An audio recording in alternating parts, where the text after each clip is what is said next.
FM.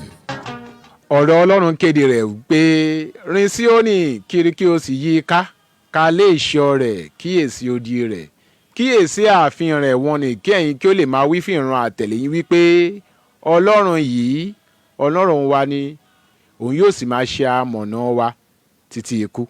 Pẹ̀lú ọ̀rọ̀ yìí ni mo kí wa káàbọ̀ sórí àkọ́tún ètò Ohun Awon Kerubu on FM.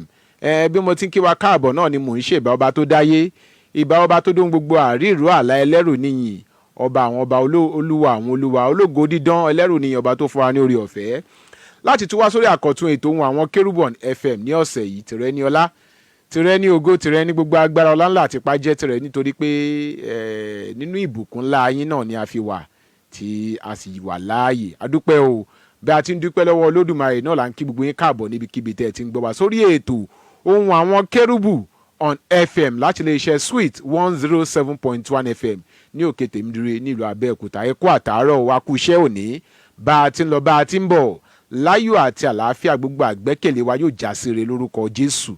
A ò ní rí wàhálà, a ní rí ìdààmú lórí ẹnikẹ́ni. A sì ń dúpẹ́ lọ gbogbo ẹ̀yin ìjọ Ọlọ́run nídìílé ìjọ Ọlọ́run, àwa ikọ̀ àti ìríjú Ọlọ́run alààyè tá à ń tọ́ bọ ìṣúra wa pé kètò ikú máa tẹ̀síwájú. Gbogbo àwa tá à ń pè tá à ń darapọ̀ mọ́ wa lórí ètò yìí, a dúpẹ́ lọ́wọ́ yín lórúkọ Jésù. Ohun tá ò rò ní búburú kò ní bá gbogbo rere tá à ń rò jẹ́. Ọkàn wa balẹ̀, inú wa dùn, èyí tó kù kọ́dún kó parí, ẹ̀rí àtayọ̀ ló máa já sí lórúkọ ti Jésù Kristi. Ẹni lágbára, ó lágbára, ó ní lágbára. Lónìí ìfọ̀rọ̀wérọ̀ quiz corner, ìfọ̀rọ̀wérọ̀ quiz corner, ìfọ̀rọ̀wérọ̀ quiz corner. Àwọn àlejò, mo gbàlejò pàtàkì wá sórí ètò. Àwọn ikọ̀ àti ìríjú Ọlọ́run alààyè wọ́n sì fi káàdì méjì, recharge card méjì wọ́n fi rán mi. Wọ́n dẹ̀ fi 2,000 naira ránṣẹ́ sí mi láti fi ta àwọn ènìyàn lẹ́rẹ̀ lórí ètò. Ẹni tó bá ti gba ìbéèrè àti àwọn quiz corner wa lórí ètò tòní. Ṣùgbọ́n nǹkan tó wà ń bẹ̀ nìyí o, nǹkan tó wà, ẹni tó bá ti mọ Bíbélì dáadáa, tó mọ̀ pé mọ Bíbélì dáadáa, ó dá ẹ lójú, ó láǹfààní láti pè wọlé. Ẹni tó bá ti mọ ìtàn ìjọ Kérúbù àti Séráfù dáadáa, ìtàn ìjọ Kérúbù àti Séráfù dáadáa tó mọ̀ tó dá ẹ lójú, ó ní àǹfààní láti pè wọlé. Torí pé bí ènìyàn bá nítàn, èèyàn á tán, àwa sì nítàn, ìtò ẹni là ṣe ń tẹ̀síwájú. Ẹni tó bá ti mọ ìlànà ìṣe ìjọ Kérúbù àti Séráfù dáadáa, ó ní àǹfààní láti pè sórí ètò yìí. Mo sì ní ìbéèrè láti number 1 to 8, láti ìbéèrè kíní tí dédé ìbéèrè kẹjọ la ní àǹfààní láti dáhùn lórí ètò tòní. Tákòókò bá ti tó, a máa ṣí ojú òpó sílẹ̀ fún gbogbo àwa tí a bá fẹ́ pè wọlé. Ẹ jẹ́ máa kọ́kọ́ dókè lọ. Ajínrere Michael Adébọ̀wálé Adéoyè lórúkọ tèmi, ọmọ babaládùúrà ní Kọ̀tún bàbá ìjọ lórí rédíò. Ohun ẹni tí ń kígbe ní ìjù ayé, ẹ̀tún ọ̀nà olùwàṣẹ. Ẹ kú àtàárọ̀, ẹ káàbọ̀ sórí ètò tòní.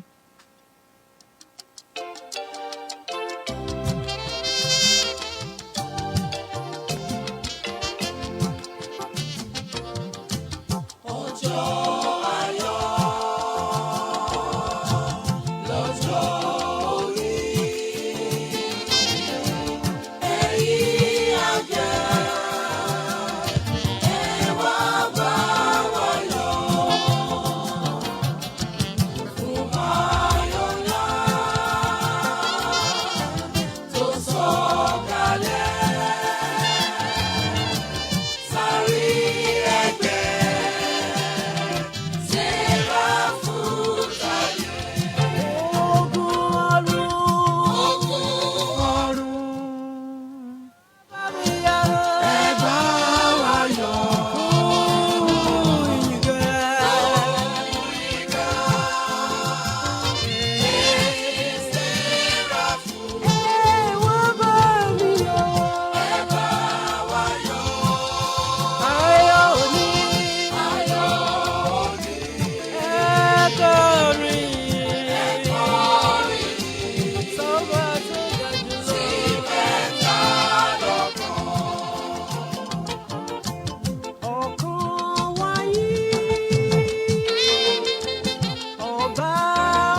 adúpẹ́ lọ́wọ́ ọlọ́run olódùmarè ọjọ́ ayọ̀ náà lọ́jọ́ òní jẹ́ ẹ̀yin áńgẹ́lì ẹ wá bá wa yọ̀ fún ayọ̀ ńlá tó sọ̀kalẹ̀ sáàrin ìjọ sẹ́ráfù táyé. adúpẹ́ lọ́wọ́ ọlọ́run fún oore ọ̀fẹ́ tó fi fún wa lórí ètò Ohun Àwọn Kérúbù on FM lónìí. Káàbọ̀ padà sórí ètò aníkàmúrin ìjìnlẹ̀ lákọ̀tún wá sétí ìgbọ́ ìnà. àdúpẹ́ bàbá wa tí wọ́n jẹ́ àlejò wa lórí ètò tòní, àwọn ni leader in charge ìjọ the Eternal Sacred Order of the Cherubim and Seraphim ògo ẹ̀rí ń tàn onítẹ̀síwájú international tèmídìrè district headquarters. Mò ń sọ̀rọ̀ nípa bàbá wa nínú olúwa ìjọ tó wà ní Abiola Way ní Crown Royal nítòsí ń bí special apostle Emmanuel Adeniyi Adekunle àwọn ni àlejò wa. bàbá wa ẹ káàbọ̀ sórí ètò. ẹ kúlé o. ẹ bá wa kí àwọn ènìyàn wa nílé. mo kí gbogbo ènìyàn Ọlọ́run, mo kí gbogbo àwa tí à ń wò mí tí à ń gbọ́ mi ní orúkọ ti Jésù á dára fún wa. àmín. ọkàn yá balẹ̀. àmín. ẹ máa mọ̀ ṣe o. àmín. mo kí yín lẹ́ẹ̀kan sí i. ìjọ Ọlọ́run ń kọ́ ń bẹ̀. adúpẹ́ lọ́wọ́ Ọlọ́run, ìjọ ń tẹ̀síwájú. ìdílé ń kọ́ ń bẹ̀. adúpẹ́ lọ́wọ́ Ọlọ́run. iṣẹ́ olúwa yóò máa ṣíṣe olúwa ń tẹ̀síwájú. iṣẹ́ olúwa ń tẹ̀síwájú pẹ̀lú ògo Ọlọ́run. Ọlọ́run alààyè á túbọ̀ wà pẹ̀lú wa. àmín. Kí n tó ṣe ojú òpó sílẹ̀ fún quiz corner tòní kó tó di pé àwa máa fọ ọ̀rọ̀ ojú mi torí ọlọ́lọ́, ẹ jẹ́ kí n kàn mú ìbéèrè wá bàbá wa. ẹ jẹ́ ká wo ètò Ohun Àwọn Kérúbù ṣe iṣẹ́ ìwádìí kan, iṣẹ́ ìwádìí tó lágbára kan láìpẹ́ yìí, àṣìṣe ìwádìí kan tó lágbára láìpẹ́ yìí. ẹ jẹ́ ká fi ìlú Abẹ́òkúta ṣe àkàwé, ẹ jẹ́ ká fi ìlú Abẹ́òkúta, ẹ jẹ́ ká fi ṣe àkàwé. a rí i pé àwọn bàbá wa kan, àwọn bàbá ńlá wa nínú ìjọ Kérúbù àti Séráfù nígbà kan, ní ìgbàanì, ká fi ìlú Abẹ́òkúta ṣàkàwé. àwọn bíi bàbá wa D.A. Allen tí wọ́n ti sùn nínú Olúwa, àwọn bíi bàbá wa bàbá Fúngbàlájà Olútádé, àwọn bíi bàbá wa bàbá Alágbélébù Àpáta Ibú, àwọn bíi bàbá wa bàbá Nọ́fíù Báńgbọ́pá, àwọn bíi bàbá wa Oyèkànmí, àwọn bàbá Òjẹ́rì. ṣàpá àwọn wòlíì ńláńlá ni mo dárúkọ yẹn nínú ìjọ Séráfù ní ìlú Abẹ́òkúta. nígbà kan wọ́n máa ń bára wọn ṣe papọ̀ dáadáa, wọ́n máa ń bára wọn ṣe papọ̀. Kí ló wá dé tó jẹ́ pé láyé òde òní kókó jábélé oníkálukú ń ṣe tiẹ̀ ní báyìí, kókó jábélé oníkálukú ń ṣe tiẹ̀ ní, kí ló tó rí bẹ́ẹ̀ nírú àkókò báyìí? ẹ ṣe olótù. alákọ̀ọ́kọ́ ẹ̀wọ̀n kọ́mọ kékeré lèmi. ohun díẹ̀ ni ẹnu mi dẹ̀ máa gbà láti sọ, àti díẹ̀ nínú ìrírí tí mo rí tàbí ìmọ̀ tí mo mọ̀. ní ayé ìgbà yẹn, àwọn bàbá wa nígbà yẹn ohun méjì ni wọ́n fi ń bára wọn ṣe: ìfẹ́ pẹ̀lú ọ̀wọ̀. ìfẹ́ pẹ̀lú ọ̀wọ̀. bẹ́ẹ̀ ni òun ló fi ń bára ṣe. wọ́n ní ìfẹ́ ara wọn dáadáa dénúdénú. wọ́n dẹ̀ ní ọ̀wọ̀, kò dìgbà tí eléyìí bá jẹ́ ń sọ fẹ́lẹ́ pé mo jù ẹ́ lọ kẹ́ tó mọ̀ pé eléyìí jù mí lọ.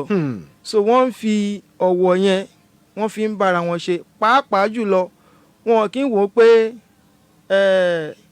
ọmọ 40 ọdún ni mí, ọmọ 20 ọdún ni mí. tọ́lọ́mbà ti fìyàn sí ipò àgbà, wọ́n máa ń fi ọ̀wọ̀ pẹ̀lú ìtẹríba wọ́n máa fi ń tẹ̀lé ara wọn káàkiri.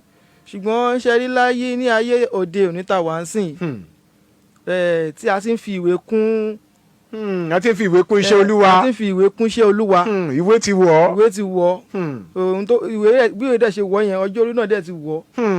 a máa wò pé ọmọ ọdún mélòó ni ẹ, ìgbà wo bẹ̀rẹ̀ iṣẹ́ ìránṣẹ́, ìgbà ló bí ẹ náà tó máa sọ̀rọ̀ sí bẹ́ẹ̀ yẹn.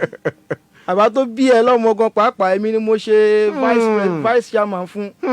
bó ṣe máa jẹ́ olú máa ṣe president lémi lórí. so kò sí ìfẹ́ yẹn mọ́ ní àárín wọn. òun ló jẹ́ kí irú ẹ̀ kó wà. ẹ má gbàgbé pé mo sọ pé ọmọ kékeré lèmi o, ó dẹ̀ ní ibi tí mo lè sọ̀rọ̀. ó níbi tí àníká ṣàgbéyẹ̀wò bẹ́ẹ̀ ni. ìfẹ́ àti ọ̀wọ̀ òun ló fi ń lò ń gbà yẹn. kò dẹ̀ ayé tá wà ń sìn, kò sífẹ̀ẹ́ mọ́. ọ̀rẹ́ ojú lẹ́yìn à ń bá ara wa ṣe. so ohun tó fà á nìyẹn tó fi rí bẹ́ẹ̀. ọ̀rẹ́ ojú ọ̀rẹ́ kí ló ní? bẹ́ẹ̀ni. ọ̀rẹ́ kí ni mo lè rí gbà lọ́wọ́ ẹ? bẹ́ẹ̀ni. kí ló lè fi wúlò fún mi? òun là ń bára wa ṣe ń sìn. bẹ́ẹ̀ni. ẹ fẹ́ máa tẹ̀síwájú. kò sí púpọ̀ náà tí mo lè sọ lórí ẹ̀. jù bẹ́ẹ̀ náà lọ. kọ́lọ́run alààyè kó ràn wá lọ́wọ́.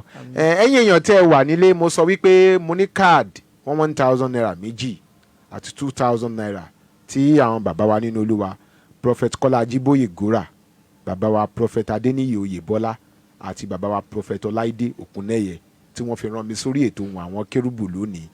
Bàbá wa prophet Kọ́lá Jíbóyè Gora, bàbá wa prophet Adeniyi Oyèbọ́lá àti bàbá wa prophet Ọláìdé Òkúnnẹ́yẹ ni wọ́n fi káàdì yìí àti owó iná fi rán mi sórí ètò lónìí pé ká fi ṣe quiz corner fún àwa tí àbá wà lé. Mo ní nọ́mbà láti nọ́mbà 1 to 8, nọ́mbà 1 to 8 àwa tá a bá fẹ́ mú ìbéèrè láti jẹ ẹ̀bùn yìí. Nọ́mbà tẹ ní àǹfààní láti pèsè nìyí 0707 316 0403 0707 316 0403 tàbí 0812 411. Hello. Ó ti rebete 0707 316 0403 0707 316 0403 tàbí 0812 411 3677 0812 411 3677 ní nọ́mbà tẹ̀ ní àǹfààní láti pèsè lórí ètò. Hello sir. Hello sir, ẹ káàsán sir. Ẹ káàsán. Yes sir. Ìrírí dùn láti ṣe ẹlẹ ni. Ẹ káàbọ̀ sórí ètò bàbá wa alàgbàrí ló wà láti ṣe ẹlẹ. Ẹ káàbọ̀ sórí ètò. Ó yá, ẹ fẹ́ mú béèrè. Hello. Ó ti rebete ojú òpó yẹn ti rebete kọ́lọ́run àlàyé kó ràn wá lọ́wọ́.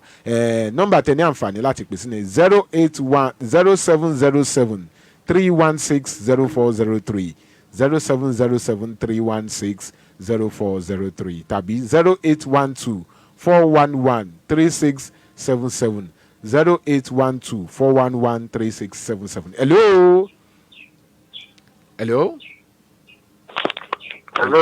Hello sir, ẹ káàsán sir. Ẹ kú ọ̀lẹ́ sir. Yes sir, kí ló rò pé àti bílẹ̀ tí ń pè wá. Ẹ kú ètò. Yes sir. Ọlọ́run àwọn fún yín ṣe sá o. Àmín sir, kí ló rò pé àti bílẹ̀ tí ń pè wá. Ìgbà tí Ọlọ́run àbámi fún yín ní okun àti agbára o. Àmín sir. Láti túbọ̀ tẹ̀síwájú dáadáa Ọlọ́run àbámi fún yín o. Àmín sir, kí ló rò pé àti bílẹ̀ tí ń pè wá sir. Sáàmì gbọ́ yín dáadáa sá o. Kí ló rò kọ́ yín àti bílẹ̀ tí ń pè wá. Orúkọ mi ni bàbá aládùúrà àtẹ́lẹ́ àṣẹṣẹ́ olúwa láti Abẹ́òkúta sá. Ẹ káàbọ̀ sórí ètò bàbá wa. Ẹ sá kú ètò sá o. Yes sir, ẹ fẹ́ mú nọ́mbà. Lọ́wọ́ àdìkàkì ìṣàpẹ́ kúṣẹ́ olúwa ní sá o. Ẹ ṣeun púpọ̀ bàbá wa, ẹ ṣeun púpọ̀ bàbá wa. Bàbá wa tí wọ́n wà nínú ilé mi by special apostle Emmanuel Adeniyi Adekunle àwọn ni wọ́n wà níbí. Ẹ jẹ́ ká wò lónìí bàbá wa, ẹ kó atótónu àtẹkùn bàbá wa. Ẹ jẹ́ ká wò àwọn bàbá yìí tí nǹkan kan bá ń ṣẹlẹ̀. Hello sir. Èyí mo kọ́ni láti ṣẹlẹ̀ ìrírí dùn láti ṣẹlẹ̀. À ń gbọ́ yẹn káàbọ̀ sórí ètò alàgbà rírú àwọn látò ṣẹlẹ̀. Ó yá ẹ fún wa níbi karùn-ún. Ìbéèrè karùn-ún alàgbà rírú àwọn látò ṣẹlẹ̀. Bẹ́ẹ̀ni. Lẹ́yìn ìgbà tí màmá Captain Abiodun Emmanuel kúrò lọ́dọ̀ bàbá Mọ́sórí Mọ́ládé, kí ni orúkọ ẹni tí a fi sí ipò captain rọ́pò wọn?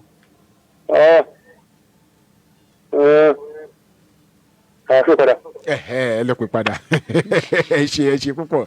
Mo ti sọ lẹ́ẹ̀kan pé ní bá máa pè sórí ètò tòní ó gbọ́dọ̀ jẹ́ ẹni tó mọ bíbélì dáadáa, ó gbọ́dọ̀ jẹ́ ẹni tó mọ àṣà ìṣe àti ìlànà ìjọ kérúbù dáadáa, ó dẹ̀ gbọ́dọ̀ jẹ́ ẹni tó mọ ìtàn ìjọ kérúbù àti sẹ́ráfù dáadáa. Pé lẹ́yìn ìgbà tí màmá Captain Abiodun Emmanuel tán kúrò lọ́dọ̀ bàbá Mọ́sórí Mọ́ládé, kí lorúkọ ẹni tó rọ́pò wọn? Kí lorúkọ ẹni tó rọ́pò wọn gẹ́gẹ́ bí ẹni tá a fi sípò gẹ́gẹ́ bí captain? Kí lorúkọ ń tọ̀ wọ́n? Òyìn ni ìbéèrè tí a mú wá. Ó dáa, adúpẹ́ lọ́wọ́ Ọlọ́run fún ìbéèrè karùn-ún yẹn ti lọ nìyẹn. A ò tún lè béèrè ẹ̀ mọ́, adúpẹ́. Ó dé bàbá wa special apostle Emmanuel Adeniyi Adekunle ni wọ́n wà nínú ilé pẹ̀lú wa. Bàbá ẹ jẹ́ kí n béèrè ìbéèrè yìí lọ́wọ́ yín. Àwọn bàbá yìí tí nǹkan kan bá ń ṣẹlẹ̀ sí ènìyàn kan nínú wọn, wọ́n máa ń kàn síra wọn wípé ẹ tètè bá mi gbàdúrà o, ẹ jọ̀ọ́ o, ẹ dìde. Ṣùgbọ́n nísìnyí tí nǹkan kan bá ń ṣẹlẹ̀ sí ìránṣẹ́ Ọlọ́run kan, kó tiẹ̀ dojú kí gan kò ní sẹ́ńtà máa ránṣẹ́ sí. Kí ló dé tí àwọn nǹkan wọ̀nyí tó ń ṣẹlẹ̀ láàrin àwọn ìránṣẹ́ Ọlọ́run lóde òní? Kí ló tó ń ṣẹlẹ̀ láàrin àwọn ìránṣẹ́ Ọlọ́run lóde òní? mo ti sọ ṣáájú náà wípé ìfẹ́ òun ló sọnù. So ìfẹ́ náà ni ìfẹ́ ni torí tá a bá nífẹ̀ẹ́ ara wa dénú tí nǹkan kan bá ṣẹlẹ̀ sí ẹnìkan ó máa rọrùn láti pe ẹnì kejì pé nǹkan báyìí ń ṣe mí o. Fún àpẹẹrẹ ẹ wo irú ìjọ tèmi wà, mo sì gbogbo ẹni mo sì lè fi sọ wípé ìfẹ́ wà láàrin wa. Ó lè má tó bá ṣe fẹ́ ṣùgbọ́n ìfẹ́ yẹn ó ṣì wà. Tí nǹkan kan bá ṣe alàgbà kan wọ́n máa ń tètè dìde sí i, wọ́n máa ń káràmásìkì mọ́ wípé ìránṣẹ́ Ọlọ́run ni, ara wa ni, èèyàn wa ni, ìwọ kò gbọdọ̀ ṣe. Àwọn ọjọ́ míì wà bẹ́ẹ̀ tó jẹ́ pé bẹ́ẹ̀ ṣe sọ bẹ́ẹ̀ náà ló ṣe rí. Ṣùgbọ́n mo lè sọ wípé kò fi bẹ́ẹ̀ wọ́pọ̀.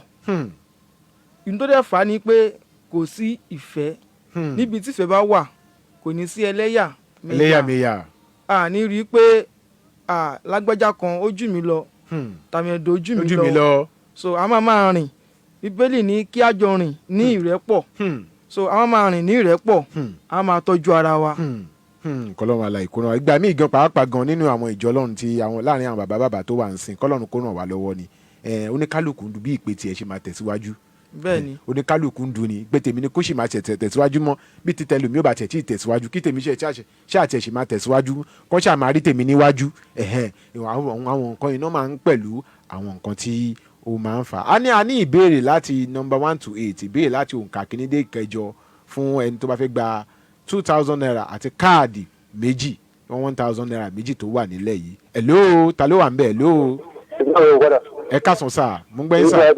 Ẹ káàbọ̀ sórí ètò. Kí lẹ wí? Ìbéèrè kíní lẹ tún fẹ́ mú? Ìbéèrè kíní ó dáa, alàgbà ríràn láti òṣìṣẹ́lẹ̀. Ẹ gbọ́ dáadáa o, ẹ gbọ́ ìbéèrè yìí dáadáa o. Níbo la ti lè rí ọ̀rọ̀ yìí nínú Bíbélì? Níbo ni a ti lè rí ọ̀rọ̀ yìí nínú Bíbélì? Ṣé ń gbọ́ mi?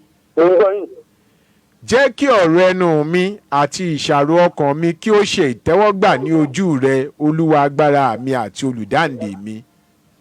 Jẹ́ kí ọ̀rọ̀ ẹnu mi àti ìṣàrò ọkàn mi kí ó ṣe ìtẹ́wọ́gbà ní ojú rẹ, Olúwa agbára mi àti olùdáǹdè mi. Níbo la ti lè rí nínú Bíbélì? Ó dà, ẹ pè padà. Ẹ ṣé. Alàgbà ríràn láti òṣèré. Mo ti sọ pé ètò tòní ẹni tó bá mọ Bíbélì dáadáa ni kó láyà kó wá wọ̀. Ẹni tó bá dẹ̀ mọ̀ nípa ìtànjẹ Kérúbù àti Séráfù dáadáa ni kó láyà kó wá wọ̀. Ẹni tó bá dẹ̀ mọ̀ nípa àṣà àti ṣe ìjọ Kérúbù àti Séráfù dáadáa ni kó láyà kó wá wọ̀. Kì í ṣe ètò tẹ́ ẹ̀kan lè dédé ẹ jẹ́ ká gbé fóònù ká pè wọlé.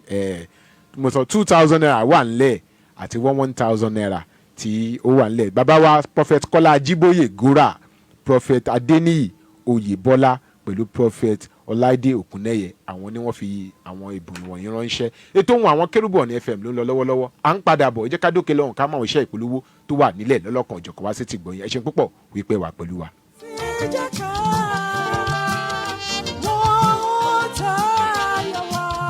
Ẹ tẹ́tí sí ìkéde yìí, C&S Church of Christ Agbọ́jésù Conference Òkè Ìràpadà Alágbélébú tó wà ní number 5 Alágbélébú compound behind Government Òkè Ṣòkòrè Abẹ́òkúta ń pe gbogbo ènìyàn sí àgbàyanu ìṣòro ọlọ́dọọdún ọlọ́jọ́ 14 àti àjọ̀dún ẹ̀rí tọdún 2026. Ẹ̀rí asọ̀rọ̀dayọ̀ ní àkòrí ìṣòro ọlọ́jọ́ 14 yìí yóò bẹ̀rẹ̀ ní ọjọ́ Sunday August 16 títí di ọjọ́ Saturday August 29, 2026 ní aago 11 alẹ́ olójoojúmọ́. Àwọn ìránṣẹ́ àti olórin ẹ̀mí lọ́lọ́kan òjọ̀kan ni yóò máa ṣiṣẹ́ ìránṣẹ́ ń bẹ̀. Nígbà tí ìsìn àjọ̀dún ẹ̀rí ní kíkún yóò wáyé ní ọjọ́ ìsinmi Sunday August 30 ní aago 10 òwúrọ̀. Senior Superintendent Apostle J.A. Ògúnrìntèmi bàbá ọ̀nà àrà ní oníwàásù ọjọ́ náà. Nígbà tí Prophet Tọ́pẹ́ Agogo yóò máa kọrin ẹ̀mí níbẹ̀. Prophet Dr. Rotimi Àpáta Ibú Minister in Charge ní olùgbàlejò. 0703 104 1177 0703 104 1177.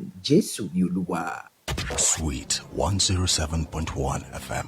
What a sweet experience. Psalm 103 verse 11 Bíbélì wípé nítorí pé bí ọ̀run ti ga sí ilẹ̀ bẹ́ẹ̀ lé àánú rẹ̀ tóbi sí àwọn tí ó bẹ̀rù rẹ̀. Gbogbo ẹ̀yin ọmọ Ọlọ́run ẹ jẹ́ ká tún jọ péjọpọ̀ yìn ọba àwọn ọba nínú ìkórè àgbà tọdún yìí. Ẹgbẹ̀rún ahọ́n adult harvest thanksgiving and elevation service ti ìjọ Godwell parish Sacred Sianet Ọlọ́run tẹ̀dúà fún Gbalaja headquarter tó wà ní 50 Olúwo road ìsàlẹ̀ Àbẹ̀tù Abẹ́òkúta Ògùn State Nigeria. Àkòrí tọdún yìí la pè ní Great Mercy àánú ńlá. Friday 25th of September ní Praise Banquet níbi tá a ti máa pẹ̀lú ẹgbẹ̀rún ahọ́n yin Ọlọ́run ọba àwọn ọba pẹ̀lú àwọn olórin ẹ̀mí tó láàmìlaka. Nígbà tí ìsìn dúpẹ́ ẹgbẹ̀rún ahọ́n tọdún yìí máa wáyé ní Sunday 27th of September 2026. Gbogbo ètò nínú ilé ìjọsìn wa. Oníwàásù ọjọ́ náà ni Reverend Prophet Adeniyi Peter Olúwaṣeun JP, Reverend Apostolic Mother Prophetess Elizabeth Olútádé, Church Prophetess Senior Apostle Prophet O. Olútádé Afúngbalaja, Minister in Charge Superintendent Apostle Prophet Dr. M.A. Olútádé Adédìran Afúngbalaja, Founding Father His Most Eminent Elder Apostle Prophet Dr. S.A. Alao JPDD, General Superintendent and Supreme Head Sacred Sianet Worldwide. Máṣáláì wá torí pé àánú ńlá ń dúró dè ọ́.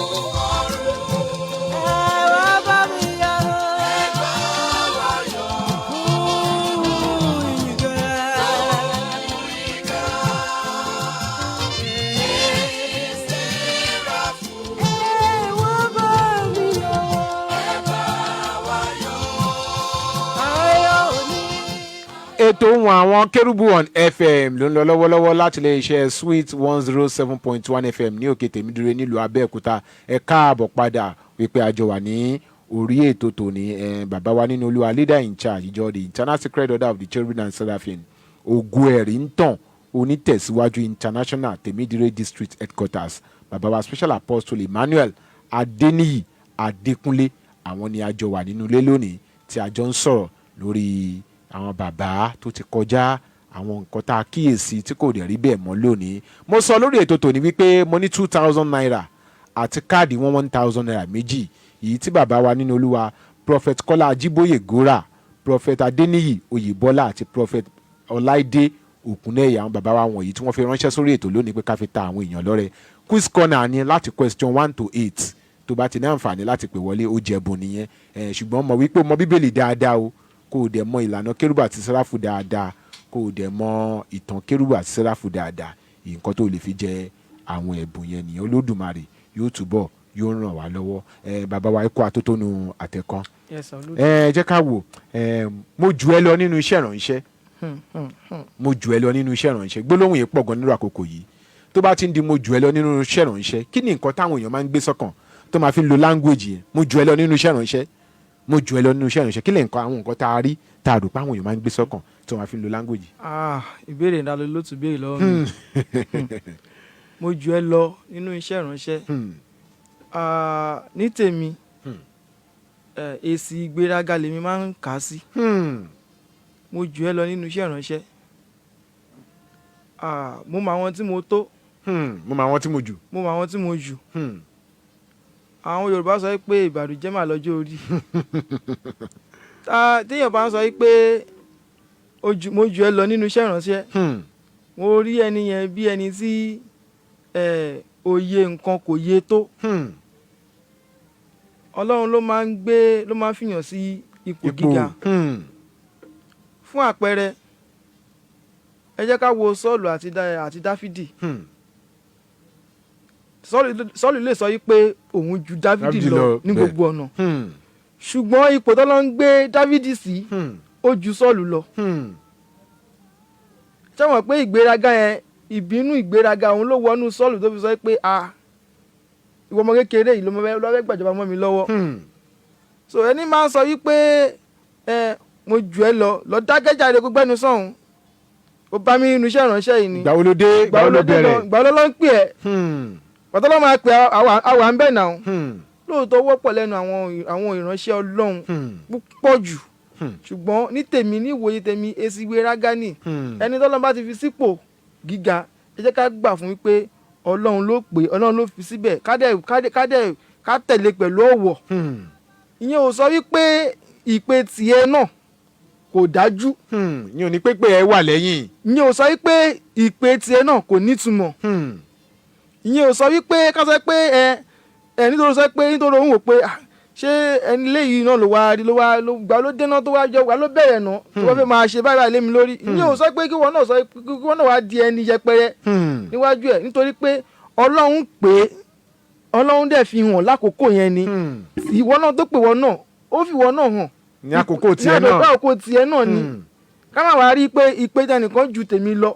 èmi tẹ bàbá wa èmi máa ń sọ báyìí ni pé nígbà míì ẹ jẹ́ ká jọ wò ẹni tọ́lọ́run pè àwa ń bè kan láìpẹ́ yìí wọ́n wá ní ìránṣẹ́ Ọlọ́run kan sick pé ká dá owó fún ìránṣẹ́ Ọlọ́run yẹn èèyàn kan bá ní ó ṣe máa ní ká dá owó fún kí ló fi kékeré ẹ̀ ṣe mo wá ń sọ fún ẹni ẹ̀ mọ́ ní ẹ má jẹ́ ká máa sọ̀rọ̀ bẹ́ẹ̀ yẹn a lè fi ẹni tó bẹ̀rẹ̀ iṣẹ́ ìránṣẹ́ at the age of 25 tọ́lọ́run ti pè tó ti gbé nǹkan lé lọ́wọ́ at the age of 25 ká wá fi wé ẹni tó jẹ́ pé nígbà tó ṣiṣẹ́ tó rìtáyà ló wá ní ẹdún náà ó dà pé Ọlọ́run tiẹ̀ pè mí níjọ́ kan ló wá bẹ̀rẹ̀ ṣe pé a lè fi wé ara wọn a lè fi wé ara wọn so ìdí ní àwọn nǹkan yẹn ńgbà mí ó yẹ ká máa wò wípé aka tó lo language pé mo jù ẹ lọ́nu iṣẹ́ ìránṣẹ́ yẹn mo jù ẹ lọ́nu iṣẹ́ ìránṣẹ́ yẹn ká máa wo àwọn nǹkan tí ó sọ̀rọ̀ àǹdí wọn ìgbà wo ni ìwọ bẹ̀rẹ̀ ọ̀nà wo lọ́lọ́run gbà rán ẹ ọ̀nà wo lọ́lọ́run gbà rán èmi náà àwọn nǹkan yẹn ó pẹ̀lú àwọn nǹkan tí a gbọ́dọ̀ máa wò Olódùmarè nínú àánú rẹ̀ ńlá yóò wà pẹ̀lú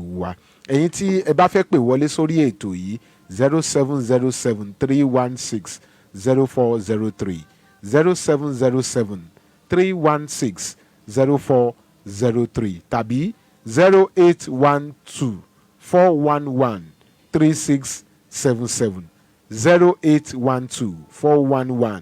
0812-411-3677 mo ní káàdì 1,000 méjì àti 2,000 naira tí àwọn bàbá prophet Kọ́lá Ajíbóyè Gòrà prophet Adeniyi Oyèbọ́lá àti bàbá wa prophet Ọláìdé Òkúnnẹ́yẹ tí wọ́n fi ránṣẹ́ sórí ètò yìí pé ká fi ta àwọn ènìyàn lọ́rẹ lábẹ́ quiz corner sí ni láti number 1 to 8 tàbá ti ní àǹfààní láti pè wọlé a ó máa béèrè ìbéèrè a sì máa jẹ àwọn ẹ̀bùn tó wà nílẹ̀ ṣùgbọ́n kí n tó ré kọjá mò ń bọ̀ náà mo fẹ́ kí dúpẹ́ ká kí àwọn ọmọ ọlọ́jọ́ ìbí lára àwọn tí Ọlọ́run ń lò fún wa lórí ètò Ohun Awon Kerubu on FM Ọlọ́run lò wọ́n dáradára fún wa lórí ètò yìí bàbá wa Pastor Daniel Adekunle bàbá àbèjì ọmọ bàbá ògo Pastor Daniel Adekunle bàbá àbèjì ọmọ bàbá ògo wọ́n pé ọdún kan lónìí wọ́n lé ní ọdún kan sí lónìí adúpẹ́ fún ìgbé ayé yín Ọlọ́run Olódùmarè yóò jùmọ̀ wà pẹ̀lú yín ọdún yìí ẹ ti ṣètò ọdún yìí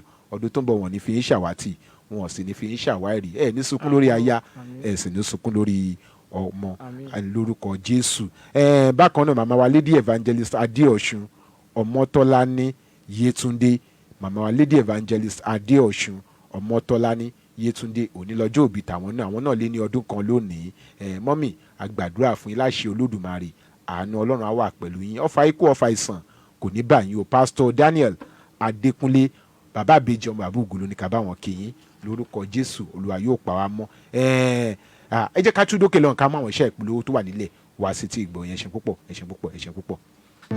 àwa ni mọ́lẹ̀ ayé. Kérúbù séráfù. Ìlú tí a tẹ̀ sí òkè báwo ni yóò ti ṣe bára sí.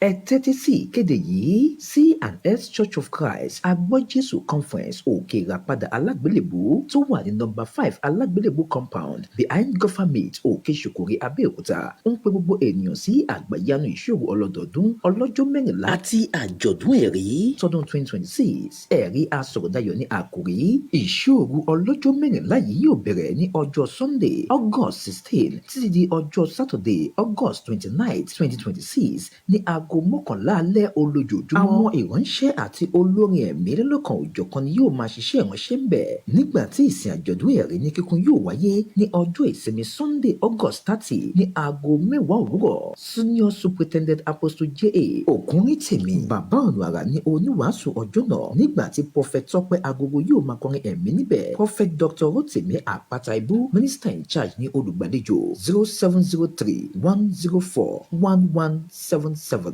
0703-104-1177 Jésù ni Olúwa.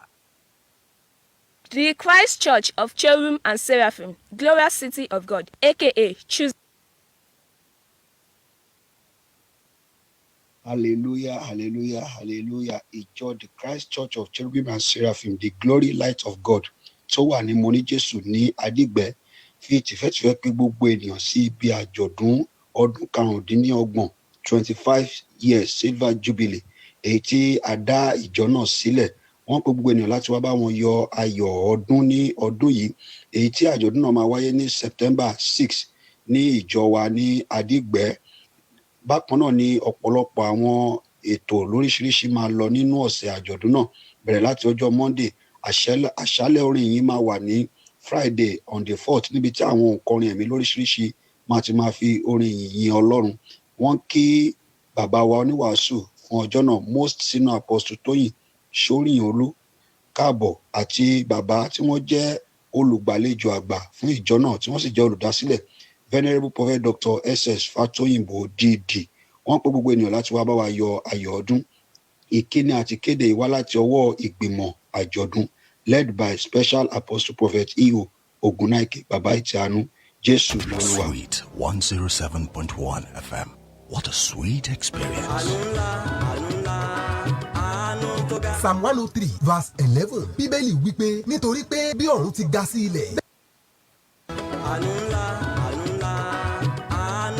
Psalm 103 verse 11 Bíbélì wípé nítorí pé bí ọ̀run ti ga sí ilẹ̀ bẹ́ẹ̀ lé àánú rẹ̀ tóbi sí àwọn tí ó bẹ̀rù rẹ̀. Gbogbo ẹ̀yin ọmọ Ọlọ́run ẹ jẹ́ ká tún jọ péjọpọ̀ yìn ọba àwọn ọba nínú ìkórè àgbà tọdún yìí. Ẹgbẹ̀rún ahọ́n adult harvest thanksgiving and elevation service ti ìjọ Godwell parish Sacred Sianet Ọlọ́run tẹ̀dúà fún Gbalaja headquarter tó wà ní 50 Olúwo road ìsàlẹ̀ àbẹ̀tù Abẹ́òkúta Ògùn state Nigeria. Àkòrí tọdún yìí la pè ní Great Mercy àánú ńlá.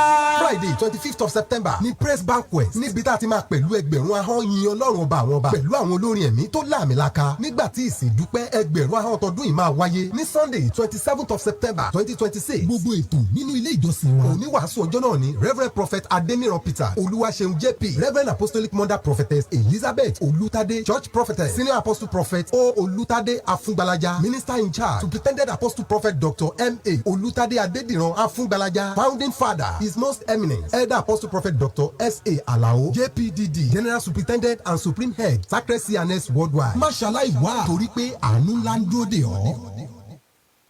Wọ́n ní mọ́lẹ̀ ayé, Kérúbù Séráfù, ìlú tí a tẹ̀ sí o, báwo ni yóò ti ṣe bára sí? Jẹ́ ká ṣiṣẹ́, jẹ́ ká ṣiṣẹ́, jẹ́ ká ṣiṣẹ́, ká lè rí bàlá. A dúpẹ́ lọ́wọ́ Ọlọ́run Olódùmarè ọba tó fún wa lórí ọ̀fẹ́ má bínú a lọ sí ẹ̀ka ìpolówó ọjà ni ẹ̀yin náà mọ̀ wípé ìpolówó náà ní àgúnmu òwò tó bá ti rí bẹ́ẹ̀ yẹn náà ètò ìpolówó yẹn náà ló ń gbé wa tẹ̀síwájú. adúpẹ́ lọ gbogbo ẹ̀yin èèyàn tẹ́ ń gbọ́ wa nílé. ètò Ohun Awon Kerubu on FM náà ló ń lọ lọ́wọ́lọ́wọ́ láti lè ṣe Sweet 107.1 FM ní Òkè Tèmídúró nílùú Abẹ́òkúta. Mo sọ wípé mo ní 2,000 naira àti káàdì 1,000 naira méjì fún àwa tí a bá fẹ́ jẹ ẹ̀bùn lórí ètò tòní. Quiz corner ní láti number 1 to 8.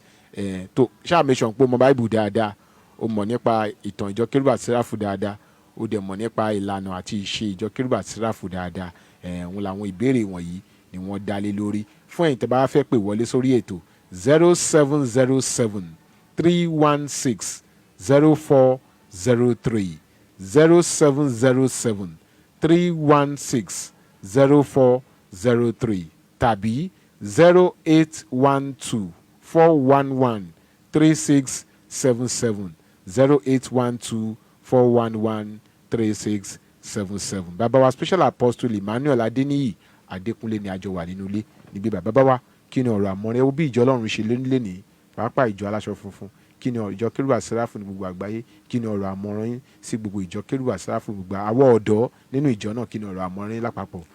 Alákọ̀ọ́kọ́ jẹ́ kí n bẹ̀rẹ̀ lọ́dọ̀ àwa ọ̀dọ́.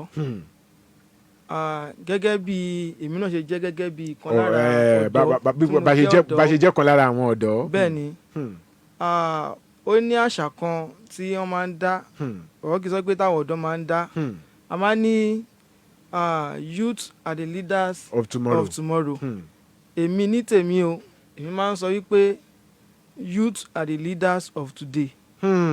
Nítorí tó bá sọ wípé àwa ọ̀dọ́ ní ògo ọ̀la kí wá ni à ń fi ọjọ́ èní kí la fi ń ṣe. Àwa náà la ní èní, àwa kọ́ la ní ọ̀la.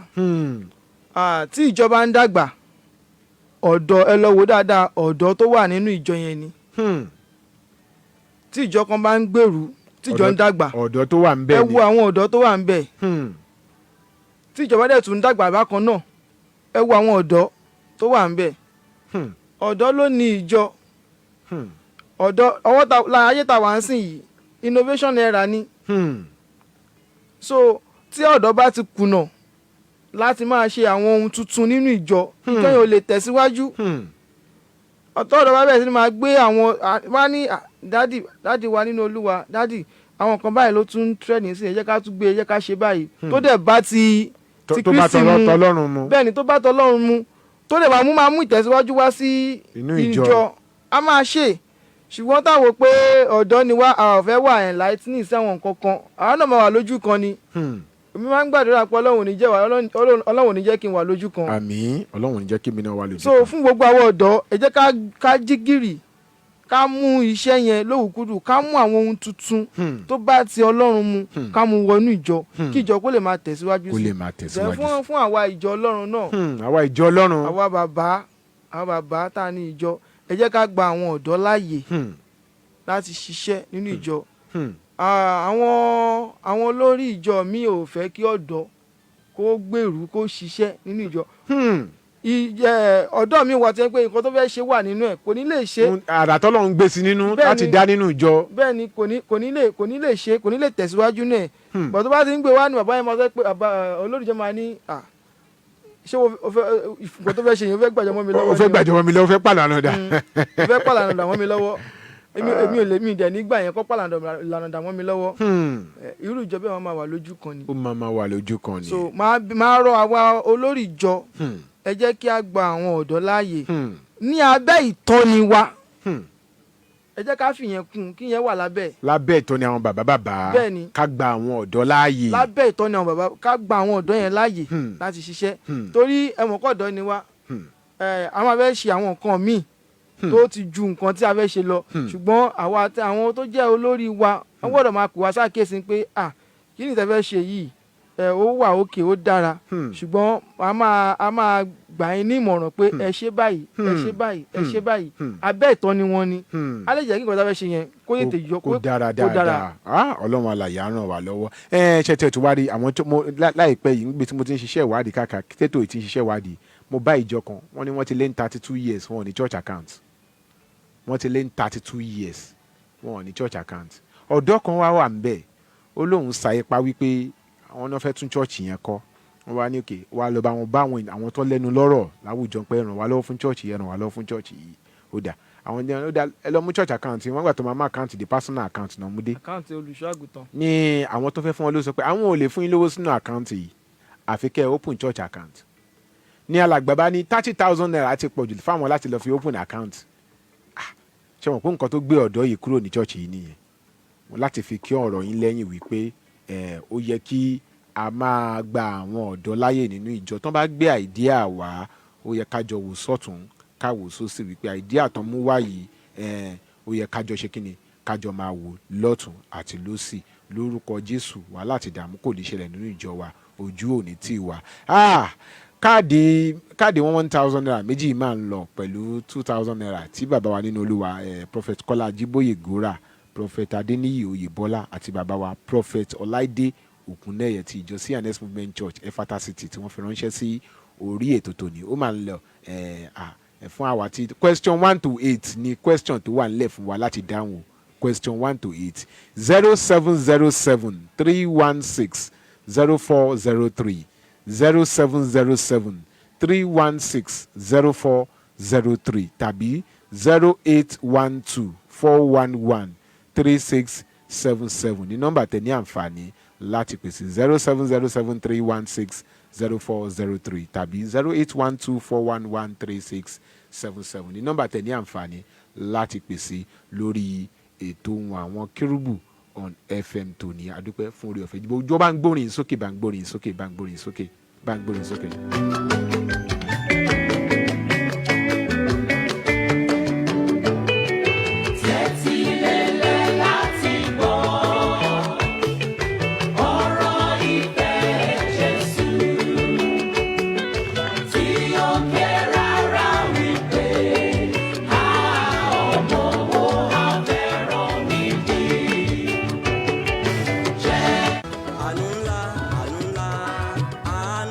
Psalm 103 verse 11 bíbélì wípé.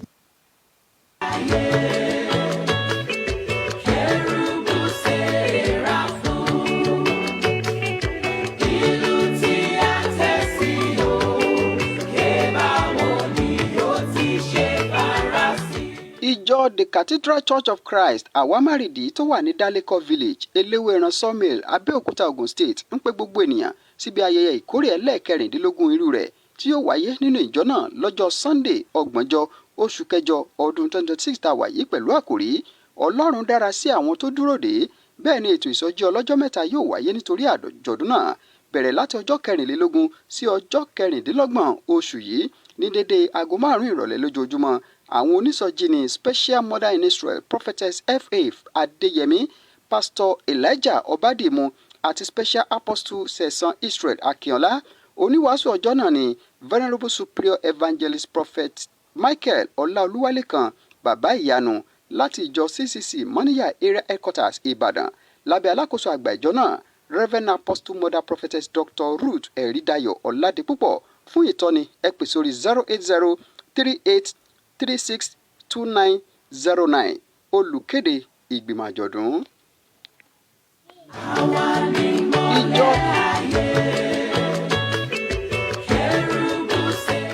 adúpẹ́ lọ́wọ́ ọlọ́run olódùmarè tó fún wa lórí ọ̀fẹ́ lórí ètò Ohun Àwọn Kerubu on FM lónìí bàbá wa special apostle Adeniyi Adekunle àwọn ni àlejò wa Emmanuel àwọn ni ọlọ́run fún ní orí ọ̀fẹ́ ẹ wo ọ̀rọ̀ bàbá wa ẹ̀kọ́ àtótónu àtẹ̀kan ẹ wo ọ̀rọ̀ account tí mò ń sọ yìí pé ìjọ 32 years kò ní church account ìjọ ọlọ́run tó ti pé bí 32 years wọ́n ní church account kí la lè rò pé ó lè ṣẹlẹ̀ níbẹ̀ yẹn ibo ló ti nǹkan ti wọ́ wá kí ló ń ṣẹlẹ̀ gan-an pàápàá.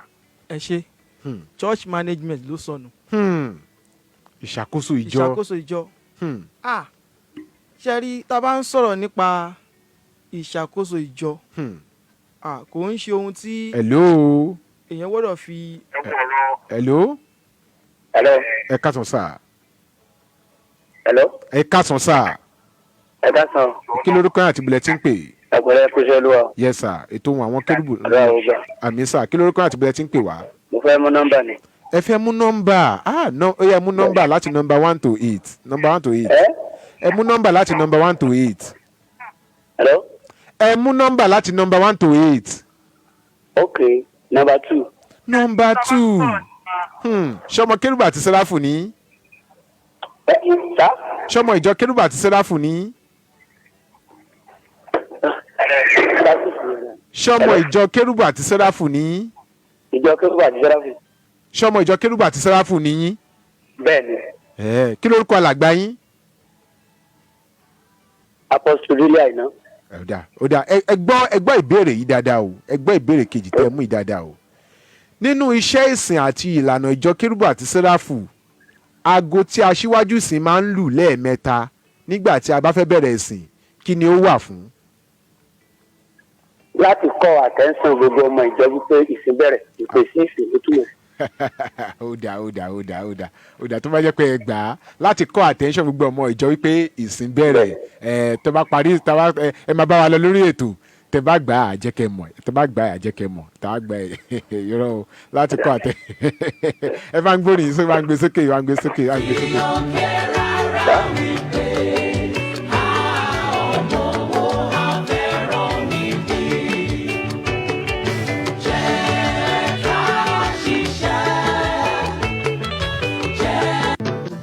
bàbá wa ẹ̀ ń sọ̀rọ̀ nípa church management lẹ́ẹ̀kan imú mi tẹ̀síwájú. bẹ́ẹ̀ ni church management ni tí ìjọba wò ṣùṣù láti ọmọ ọdún kan títí dé ọmọ 30 ọdún ó lé méjì tí wọn ò ní church account ìjọ yẹn ó yẹ kẹ́ ẹ lọ wo dáadáa ni o church management ti sọnù ń bẹ̀. kò sí ìṣàkóso àpapín ti wọ̀ ọ́. bẹ́ẹ̀ ni nítorí in fact gan tẹ́ bá lọ wo dáadáa ẹ lè rí àwọn ọ̀dọ́ tán ní làákàyè torí wọ́n pé kọ́ wà nínú ìjọ yẹn.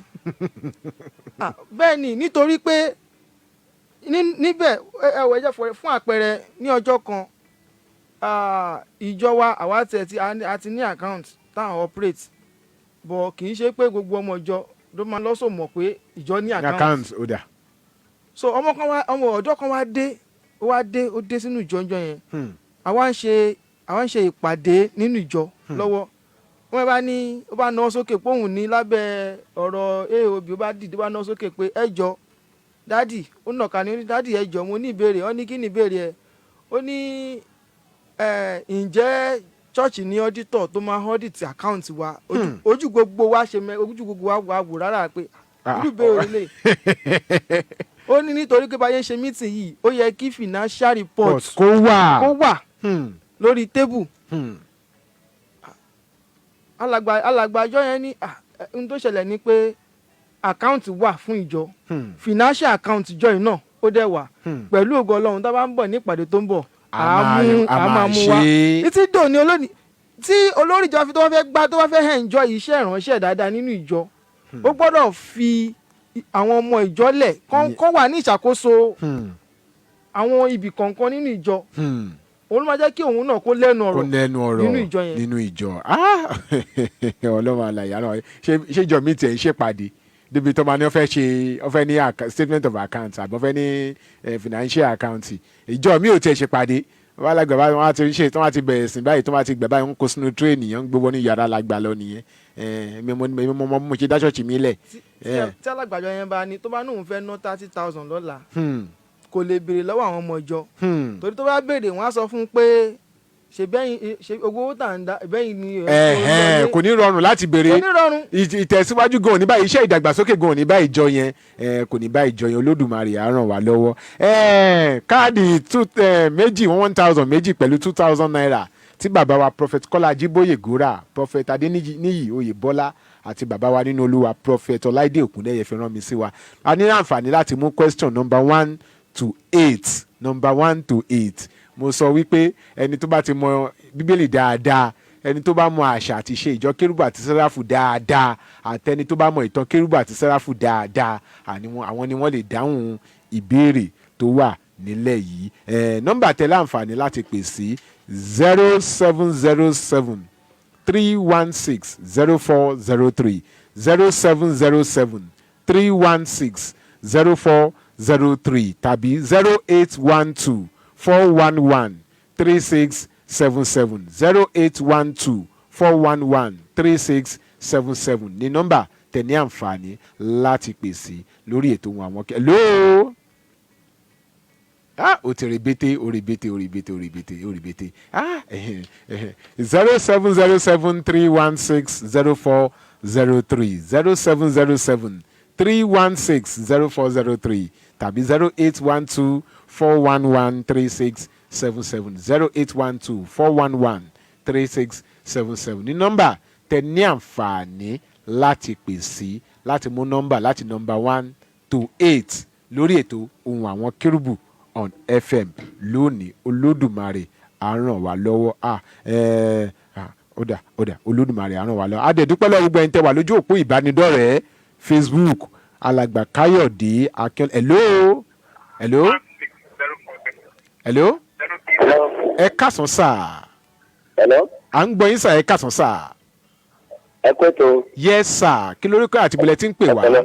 láti Ọ̀ṣun state ni mo ti ń pè. ẹ káàbọ̀ sórí ètò bàbá wa ẹ fẹ́ mú nọ́mbà wo lẹ fẹ́ mú láti nọ́mbà 1 to 8 ó yá ẹ mú kan káwọn. nọ́mbà 7 ṣọmọ ìjọ Kérúbù àti Séráfù ní.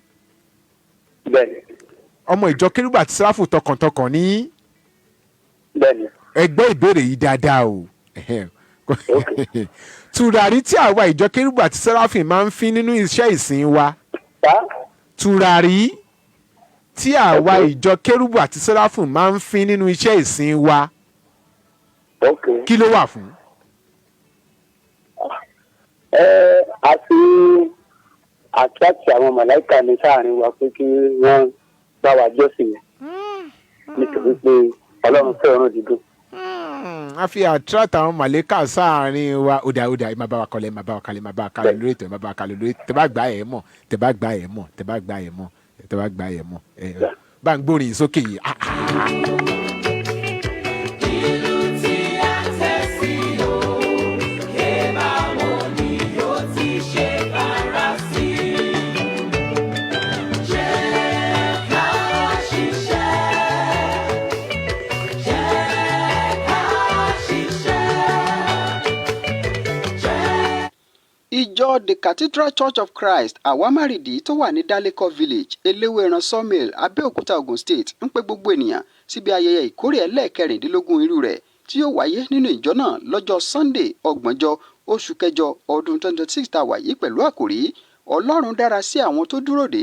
bẹ́ẹ̀ ni ètò ìsọjí ọlọ́jọ́ mẹ́ta yóò wáyé nítorí àjọ̀dún náà bẹ̀rẹ̀ láti ọjọ́ 24 sí ọjọ́ 26 oṣù yìí ní dédé aago 5 ìrọ̀lẹ́ lójoojúmọ́. àwọn onísọjí ni special mother in israel prophetess fa adéyẹmí pastor elijah ọbádìmú àti special apostle sẹ̀san israel akínọlá.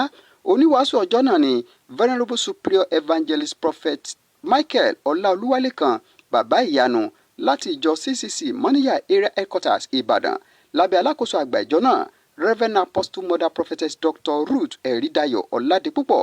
fún ìtọ́ni ẹ pè sórí 08038362909 olùkéde ìgbìmọ̀ àjọ̀dún.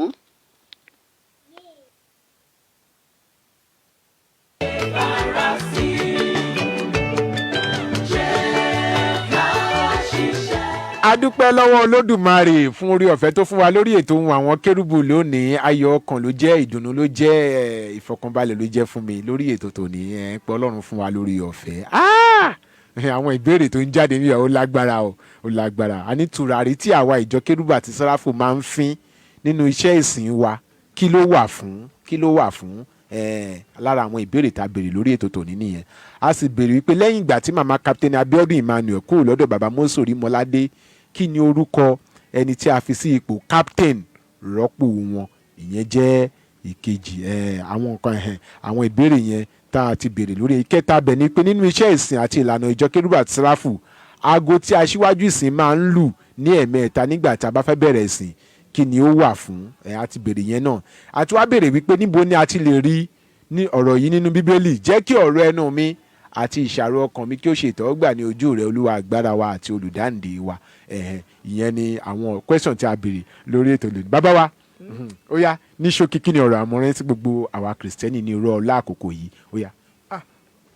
àmọ̀ràn mi fún àwa kìrìsìtẹ́nì ní àkókò yìí ni pé ẹ jẹ́ ká ní ìfẹ́ ara wa, ẹ jẹ́ ká di òpó pírísìmù, ẹ jẹ́ ká ní ìgbàgbọ́ nínú ẹnìkan ṣoṣo, ẹ má jẹ́ kí á kúrò nínú ìlànà èmi ni ti Pọ́ọ̀lù, èmi ni ti Àpólò, ẹlẹ́yàmẹ̀yà ẹ jẹ́ ká mú yẹn kúrò. Bíbélì fẹsẹ̀ múlẹ̀ ó ní Pọ́ọ̀lù ń gbìn, Àpólò ń bomirin, Ọlọ́run nìkan ṣoṣo òun ló mú ìmísí wá. ẹ jẹ́ ká gbà wípé Ọlọ́run nìkan ṣoṣo ni. èmi máa ń sọ̀rọ̀ kan, oríṣiríṣi ẹ̀sìn ló wà láyé, gbogbo ẹ̀sìn tó dẹ̀ wà láyé pátápátá gbogbo wa tẹ́ bá wò dáadáa Ọlọ́run kan ṣoṣo náà là ń sìn, òun nìkan ṣoṣo wa ń képe là ń sìn. so àwa kìrìsìtẹ́nì ẹ jẹ́ kí a ṣe ara wa ní òṣùṣù ọwọ̀, ẹ jẹ́ ká di ipò yẹn mú, ẹ jẹ́ ká di ìlànà yẹn mú, ẹ jẹ́ ká di òpó Kristi ká dì mú.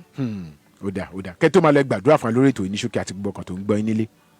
bàbá wa àti Ọlọ́run wa a gbé yín ga lórí gbogbo ọkàn tó ń wò wá ní orúkọ ti Jésù. bàbá ẹ gba ọpẹ́ wa. àmín. mo súre fún gbogbo ọkàn èyí tó ń gbọ́ mi tó ń wò mí lákòókò yìí ní orúkọ ti Jésù á dára fún ẹ. àmín. tó bá ń le fún gbogbo ènìyàn kò ní le fún ẹ. àmín. ìgbésí ayé á rọ̀ ẹ́ lọ́rùn. àmín. àti dìde kò ní nira fún ẹ. àmín. mo gbàdúrà fún olóòtú iléeṣẹ́ Ohun Àwọn Kérúbù ní orúkọ ti Jésù á máa gbèrú sí i. àmín. á máa dàgbà sí i. àmín. Ohun Àwọn Kérúbù ti bẹ̀rẹ̀ kò ní kú lójijì. àmín. bẹ́ẹ̀ ló máa rí. àmín. Jésù Olúwa wa. àmín àmín àmín lórúkọ Jésù. adúpẹ́ púpọ̀ lọ bàbá ní Olúwa special apostle Emmanuel Adeniyi Adekunle ọmọ bàbá ògo làwọn náà wọ́n darapọ̀ mọ́ wa lórí ètò tòní. Tùràrí tí àwa ìjọ Kérúbù àti Séráfù máa ń fín nínú iṣẹ́ ìsìn wa ó wà fún ìyàsímímọ́, ó wà fún ìyàsímímọ́. Ìgbà tẹ́lòmí ń bọ̀ ó ti tẹ̀dọ̀ tí mọ́lẹ̀, ìgbà tẹ́lòmí ń bọ̀ oríṣiríṣi òórùn ló wà lára rẹ̀, ó wà fún ìyàsímímọ́. Màmá wa Captain M.I. Adeoye, màmá Captain M.I. Adeoye àwọn ni wọ́n rọ́pò màmá Captain Abiodun Emmanuel lẹ́yìn ìgbà tí wọ́n kó lọ́dọ̀ bàbá Mose Oyemolade. Nínú iṣẹ́ ìsìn wa aago tí ìjọ Kérúbù àti Séráfù máa ń lù lẹ́ẹ̀mẹ́ta nígbà tí a bá fẹ́ bẹ̀rẹ̀ ìsìn, táṣíwájú sì máa ń lù láti fi pe àwọn ogun ọ̀run sọ̀kalẹ̀ ni, láti fi pe àwọn ogun ọ̀run sọ̀kalẹ̀, láti pé kí wọ́n darapọ̀ wọn. A sọ pé aago 10 la máa bẹ̀rẹ̀ ìsìn, a dẹ̀ ti bẹ̀rẹ̀ ìsìn láago 10. wọ́n ti wà ṣáájú wa. Kan darapọ̀ wọn pa ti bẹ̀rẹ̀ ìsìn lóòótọ́, a ṣàdéhùn aago 10 a dẹ̀ ti bẹ̀rẹ̀ lóòótọ́, wa ti wà ń bí o. Ìyẹn a fi ń pàrokò sí Ọlọ́run wípé sáwọn màláíkà wípé a ti sọ̀kalẹ̀ ni. Àwọn olùmí tún máa ń lù ní ìparí ìsìn pé a ti ṣe tán o, nípa a ti ṣe tán o. Jẹ́ kí ọ̀rọ̀ ẹnu mi àti ìṣàrọ̀ ọkàn mi kí ó ṣe ìtẹ́wọ́gbà ní ojú rẹ̀ Olúwa agbára wa àti olùdáǹdè wa. Psalm 19 verse 14 ibẹ̀ ni ó wà. Kọ́lọ́run alààyè kó ràn wá lọ́wọ́. A dúpẹ́ púpọ̀ lọ́wọ́ yín bàbá wa ń pa pè wá sórí ètò ẹ̀sìn ní àǹfààní. Olúwa alààyè yóò wà pẹ̀lú yín lórúkọ Jésù.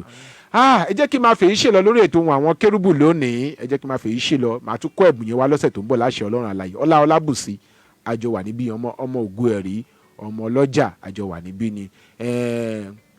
Sport kí ni wọ́n ti ṣe orúkọ ọkùnrin yìí sí báyìí torí Ọlọ́run. Ọ̀nà àrà àbí kí ọ̀nà àrà níṣẹ́ Olúwa ó dáa. Òun ló lọ́wọ́ bọ́tìnì tó ń gbé sókè tó ń gbé sílẹ̀. Ajínrere Michael Adébọ̀wálé Adéoyè tẹ́fẹ̀yìn tẹ́ bá lóhun kan tàbí omi láti bá mi sọ ẹ ní àǹfààní láti pè mí sórí nọ́mbà yìí lẹ́yìn ètò 081 655 372 83 081 655 372 83 WhatsApp mi náà nìyẹn 081 655 372 83 ní nọ́mbà tẹ ní àǹfààní láti pè mí sí. Ajínrere Michael Adébọ̀wálé Adéoyè lórúkọ tèmi, ọmọ babaládùúrà ní kọ̀tún bàbá ìjọ lórí rédíò.